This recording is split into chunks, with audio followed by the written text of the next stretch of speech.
Hi అండి, అందరికీ నమస్కారం. బాగున్నారా? నేను మీ Mouli. Welcome to Mouli school education YouTube channel. ఈరోజు సిఎస్సి వెబ్సైట్లో ఉన్న పాస్వర్డ్ని మార్చుకోవడం ఎలా చూపించిన విధంగా గూగుల్లోకి వెళ్ళండి.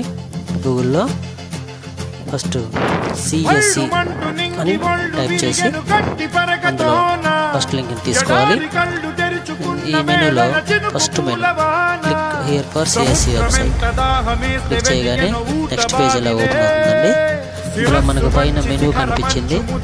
కిందకు వస్తే స్టూడెంట్, టీచరు, ఇంకా స్కూలు, ఇలా చాలా మెనూస్ ఉన్నాయండి. వీటన్నిటిలో మనకు రిజెంట్ పని లేదు. ఫస్ట్ అయితే ముందుగా మనం మెనూలోకి వెళ్ళిపోవాలి. మెనూలో మనకి కనిపిస్తుంది కదా options, home, about us, reports, analysis అని అలా ఆప్షన్స్ వస్తాయి. అందులో క్లిక్ చేస్తే అయితే ఫస్ట్ మెనూలో చూడండి, చివరిలో లాగిన్ అని ఉంది. లాగిన్లో మీరు ఏం చేస్తారంటే మీ స్కూల్ లాగిన్ ఐడితో లాగిన్ అయిపోండి. ఫస్ట్ ఆల్రెడీ ఉన్న పాస్వర్డ్తో, ఓల్డ్ పాస్వర్డ్తోనే లాగిన్ అయిపోవాలి. తర్వాత మనం యథావిధిగా మనకి లాగిన్ పేజ్ ఇలా ఓపెన్ అయిపోతుందండి. సో జస్ట్ మీకు ఈ పేజ్ చూపిస్తున్నాను.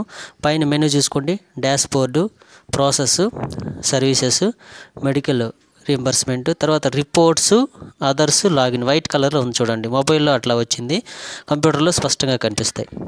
ఇందులో మనం అదర్స్లో క్లిక్ చేస్తే చేంజ్ పాస్వర్డ్ అనే ఆప్షన్ కనిపిస్తుందండి. Change password. ఇప్పుడు మనం ఆల్రెడీ ఇచ్చిన ఓల్డ్ పాస్వర్డ్ని, ఆల్రెడీ మనకున్న పాస్వర్డ్ని టైప్ చేసేసి జాగ్రత్తగా టైప్ చేయాలి. తర్వాత మనం కొత్తగా ఏం పెట్టుకోవాలో ఆ పాస్వర్డ్ని ఇందులో టైప్ చేయాలి. మళ్ళీ కిందని కన్ఫర్మేషన్ కోసం మళ్ళీ అదే కొత్త పాస్వర్డ్ని టైప్ చేయాలండి. ఓకేనా? ఫస్ట్ ఓల్డ్ పాస్వర్డు, తర్వాత వచ్చేసి కొత్తగా ఏదైతే ఇవ్వాలనుకుంటున్నామో ఆ పాస్వర్డు, మళ్ళీ కన్ఫర్మేషన్ బాక్స్లో అదే కొత్త పాస్వర్డ్ని మళ్ళీ కన్ఫర్మ్ చేసేసి చేంజ్ అని క్లిక్ చేయాలండి. కింద చేంజ్ బటన్ కనిపిస్తుంది కదా, ఆ చేంజ్ బటన్ని క్లిక్ చేయాలి. చేంజ్ బటన్ క్లిక్ చేయగానే మనకి పాస్వర్డ్ చేంజ్ సక్సెస్ఫుల్ అని మీకు మెసేజ్ వస్తుందండి పైన. నేను ఇక్కడ ఓల్డ్ పాస్వర్డ్ ఎంటర్ చేయలేదని వచ్చింది.